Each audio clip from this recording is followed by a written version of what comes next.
Olá, querido, graça e paz, bom dia, boa tarde, boa noite, tudo bem com você? Chegando com o nosso Segundas 18, dando sequência, eu disse que daria, ao nosso raciocínio que eu defendi no Segundas 18 passado sobre o cenário político no qual nós estamos inseridos. Nós estamos à margem ou às margens do segundo turno das eleições. E isso significa que alguns estados vão votar outra vez para governadores, inclusive a Bahia, o estado onde eu estou, e outros estados já elegeram no primeiro turno. E todos os estados irão votar para presidente numa eleição de segundo turno. Com questionamentos, com ressalvas, com controvérsias, com algumas acusações de fraude e tal, o que é relativamente normal, mas nós temos um cenário muito importante. E no Segundas 18 de hoje eu quero tratar novamente sobre aquele primeiro aspecto que eu tratei no Segundas 18 da semana passada, que é a presença dos evangélicos no governo. Eu não estou me referindo à presença dos evangélicos na política, porque é mais abrangente. Eu me refiro agora a governo. E percebo, eu vou falar assim com bastante cautela, porque eu quero que você me entenda. Eu percebo que a igreja evangélica no Brasil está envolvida de maneira direta, fervorosíssima e, a partir de certo ponto, comprometedora. Até que ponto isto é sensato? Até que ponto isso é saudável? Qual é o momento que a gente precisa pisar no freio e dar uma desacelerada? Por quê? Por medo? Não. Por equilíbrio. Nós não podemos esquecer que, como igreja, o nosso papel é sal, é luz. Portanto, precisa haver temperança, equilíbrio. Covardia? Não. Nós estamos provavelmente na eleição mais importante da história do país, depois daquele movimento da década de 80 das chamadas diretas já. Por quê? Porque esta eleição não define apenas quem será o próximo presidente do Brasil. Esta eleição define qual será a ideologia política e filosófica que vai guiar o futuro da nossa nação. Isto é um fato. Eu já disse em quem eu voto. Não vim aqui para repetir. Mas eu preciso que você que me assiste no Segundas 18 entenda alguns pontos que eu coloquei em destaque. Eu sei, nós estamos tão fervorosos que qualquer posicionamento contrário àquilo que eu estou praticando é digno de uma sentença. Tenha calma, tenha paciência. Nós somos cristãos.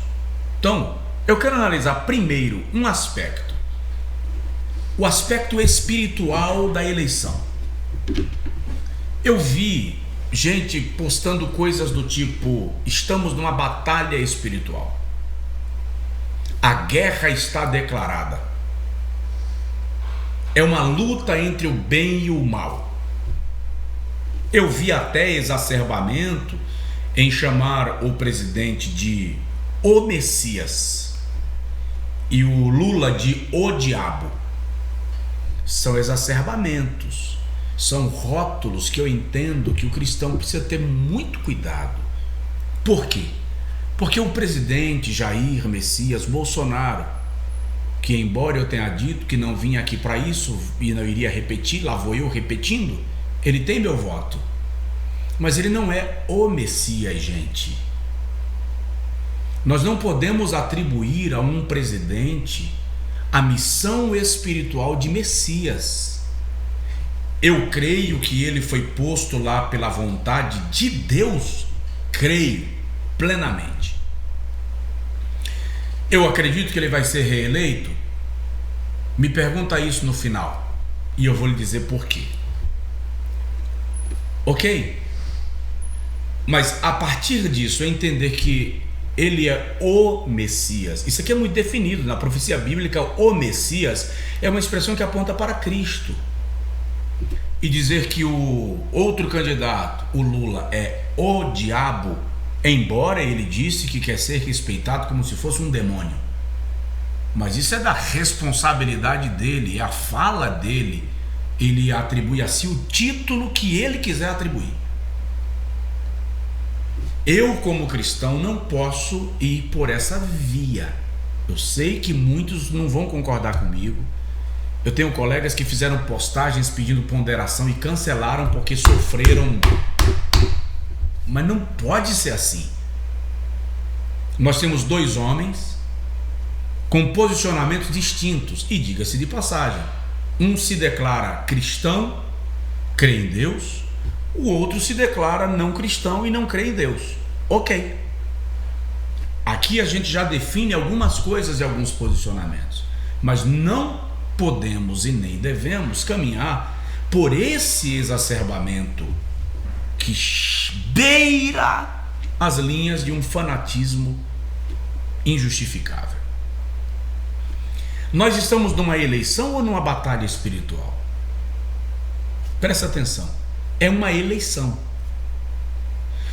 Uma eleição tem aspectos espirituais? Tem. Tem, porque claramente a Bíblia me ensina que o mundo espiritual é territorial.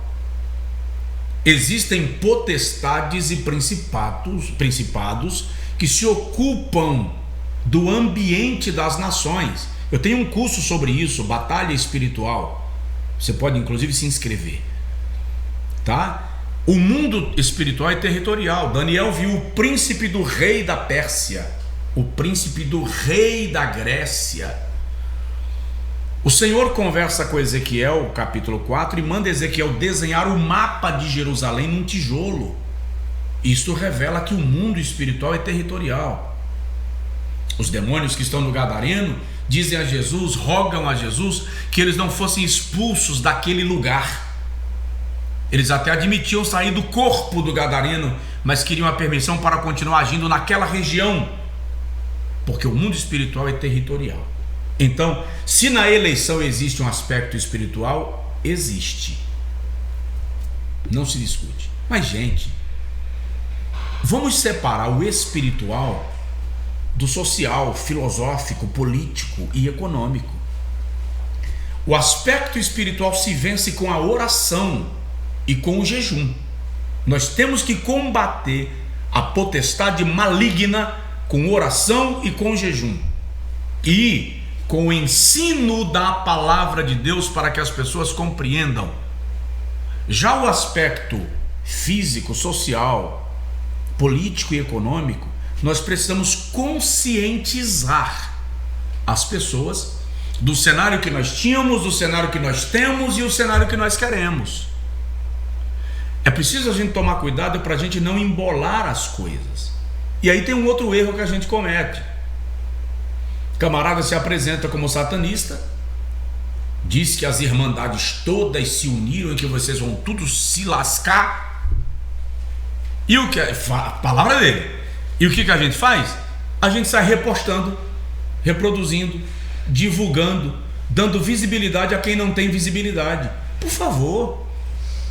2:18. Equilíbrio, bom senso.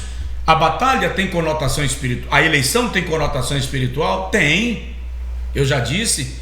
Esse aspecto espiritual a gente resolve com oração. O seu aspecto sociológico, econômico, político, social, nós resolvemos com ensino, conscientização. É preciso tomar muito cuidado, porque eu vi esses dias um marido dizendo que não terá relações íntimas com a sua esposa até a eleição, porque ela vota no candidato X. O próprio presidente, estimulando um jovem que brigou com o seu irmão, que é um famoso por causa das diferenças políticas, disse a ele: se reconcilie com seu irmão, família vem antes de política. Pastores que disseram no púlpito para o irmão: se você não vota no Bolsonaro, não tome a Santa Ceia. saia desta igreja, você não é desta igreja, você não é cristão se você não vota em...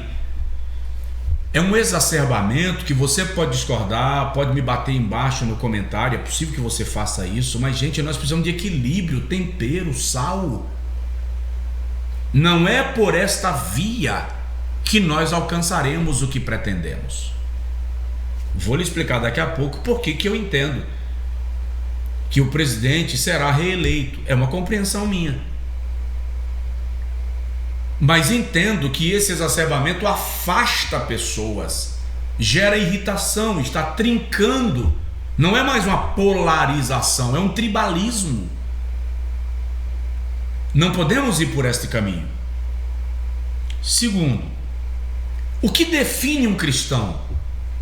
A sua decisão de seguir a Cristo, que é pautada nos princípios e valores que Cristo nos ensinou. Então eu entendo que em quem eu voto não define se eu sou cristão. Mas, como cristão, eu voto pautado em princípios e valores que regem a minha vida.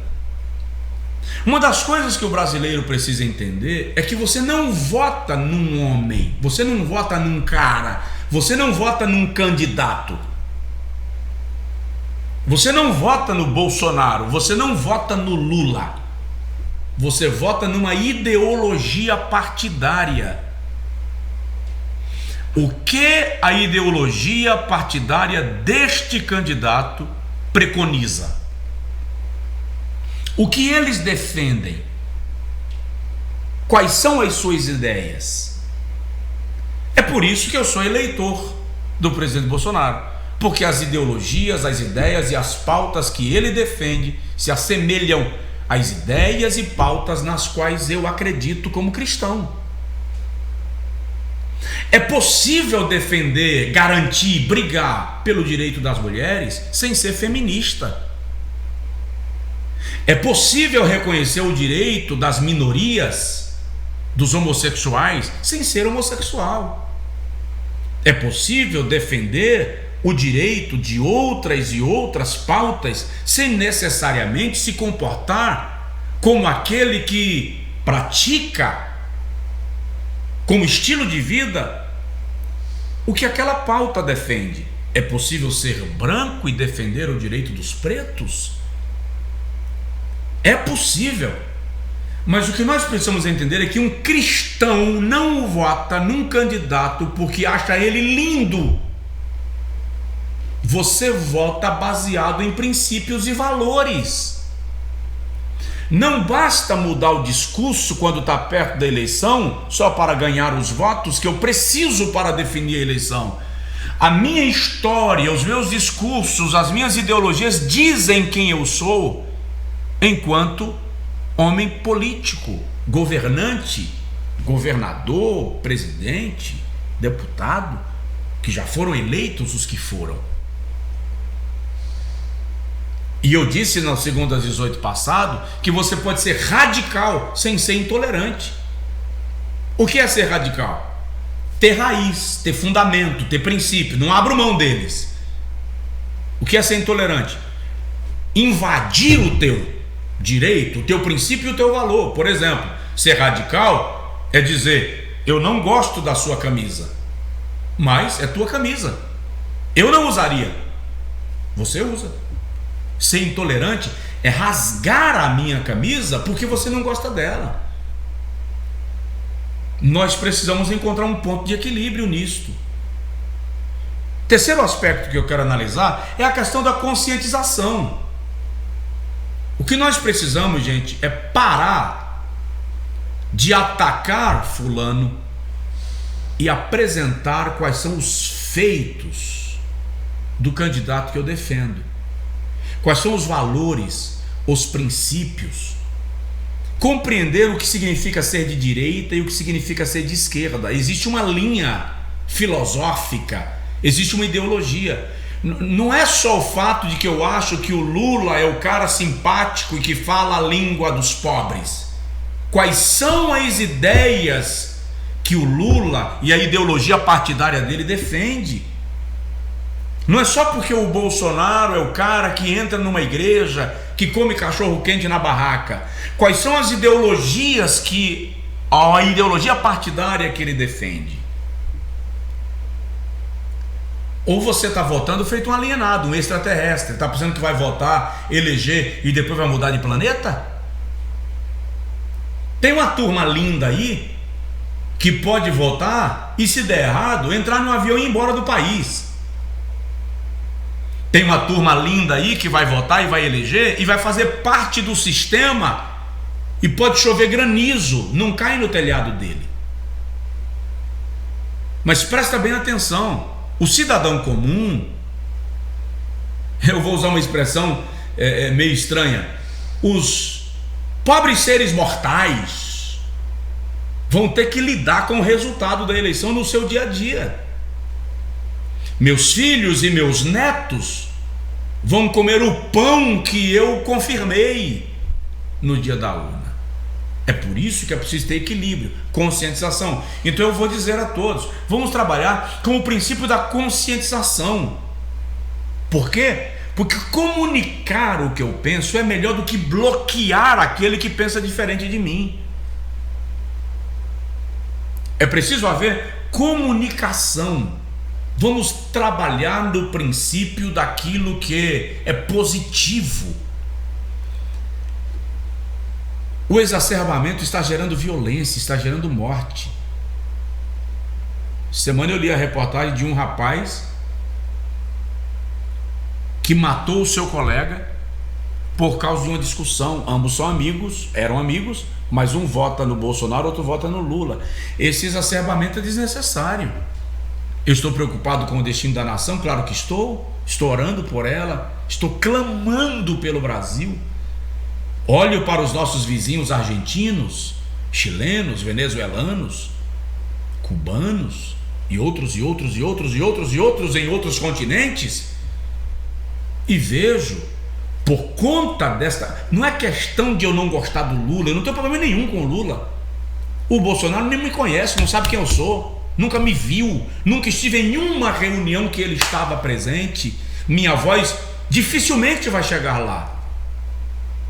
Eu sou mais um comum, mais um líder comum na multidão. A questão aqui é quais são as ideologias partidárias de cada um desses candidatos. É isto que eu preciso pensar. Porque existe uma turma aí defendendo a avidez e tarará, e fazendo o símbolozinho do... Mas é a turma que vai beber do leite que cai quente da teta da vaca presa no curral. Essa não pode ser a minha referência para votar. A minha referência precisa ser, eu sou um cristão. Como cristão, quais são as pautas que mais se assemelham ao que eu acredito? Alguém me disse, mas eu vou votar em fulano por causa dos meus filhos. Aliás, por causa do meu emprego. Eu vou votar em fulano por causa do meu emprego, porque eu sou um funcionário de confiança, o governo aqui é um governo X, e eu tenho um cargo de confiança. Se ele perder, eu perco meu emprego. Eu disse, legal. Quem votou no chavismo da Venezuela há 20 anos atrás, não imaginou que os seus filhos agora iriam comer no lixão. Então, não vote pensando só em você agora. Vote pensando nos seus filhos, nos seus netos, nas gerações que virão depois de nós. Conscientização. Não se irrite comigo porque você é petista. Não se irrite comigo porque você vota no presidente. Pense primeiro, você é cristão? Sou cristão. Quais são as ideologias partidárias de um candidato e do outro candidato? Esse é um aspecto. Segundo, eu posso ser radical sem ser intolerante? Posso. Então vamos praticar radicalismo sem intolerância. Terceiro, eu sou pai? Eu sou mãe? O que eu quero para os meus filhos e para os meus netos? Isso é uma pergunta muito importante. Esse é o 2 às 18. Quarto, vou pesquisar o que o governo X fez de bom e de ruim, o que o governo Y fez de bom e de ruim. Quem é a minha fonte de informação? Porque no Brasil, fonte de informação é mais importante nesse momento então do que em qualquer outro lugar do mundo, porque estão vendendo notícias inverdadeiras aí a todo custo, estão pagando para pessoas fazerem protestos para influenciarem as eleições. Aliás, está provado que até pesquisas foram contratadas. É lamentável, porque esse modelo de democracia manipulada não é democracia, isso é irresponsabilidade. Isso é falta de bom senso. Então, pensa nisso. Esse é o Segundo às 18. Porque eu entendo que nós não precisamos apelar para o desespero, para uma loucura, para o ataque. Porque conversar sempre gerará melhor resultado do que brigar. A política é a arte de evitar conflitos a partir do diálogo. Não esquece disso. Segundo, se eu lembro de todas as promessas de Deus para o Brasil, se eu lembro do que Deus disse, que o Brasil vai viver um grande avivamento, isso foi dito através do pastor David Wilkerson. Se eu lembro do que disse Billy Graham, de uma grande chuva sobre o Brasil. Se eu lembro da profecia que eu ouvi em 1992, que o Senhor faria do Brasil um celeiro para o mundo. Se eu lembro da profecia que eu ouvi em 1995, que o Senhor faria do Brasil, levantaria no Brasil um exército de jovens e adolescentes para impactar o mundo. Se eu lembro das últimas profecias do Senhor falando que iria quebrar um jugo sobre o Brasil e estabelecer aqui uma glória espiritual que faria da nação brasileira um fulgor para o mundo. É por isso que eu acredito que Jair Messias Bolsonaro faz parte do plano de Deus para esse tempo. Ele é uma peça de um plano de Deus para esse tempo. Se Lula ainda volta a ser presidente do Brasil, na minha opinião, se volta, não será agora. Eu não estou dizendo que não voltará, mas na minha opinião, se volta, não será agora. Porque eu entendo que o atual presidente faz parte de um plano específico de Deus para o Brasil. Pode observar que todos aqueles que se levantaram para destruí-lo se acabaram com as próprias mãos. Isso aqui é partidarismo político? Não, não é. Eu estou analisando tudo isso mais do aspecto do plano divino do que desse desespero político que nós estamos vivenciando, de ataques, de burdoadas, de ferrões. Se você é cristão, porque se alguém vier me atacar por isso aqui, eu preciso que antes disso você pergunte: você é cristão? Então, primeira coisa que eu tenho que pensar: qual é o plano de Deus para a minha nação? Segundo, meus valores e princípios. Terceiro, sou pai e mãe, o que eu quero para os meus filhos. E daí em diante, vamos embora. Deus é bom. O resultado virá no dia 30. E a minha oração, agora eu vou falar da minha oração, é que Deus não permita que este país sofra interferência qualquer de homens ou demônios, cujo propósito seja destruir a nossa nação e afastá-la de Deus. Este é o Segundo às 18. Deixa seu comentário, vem comigo, não ataque, seja coerente, seja inteligente, discorde, mas discorde com maturidade, discorde com equilíbrio.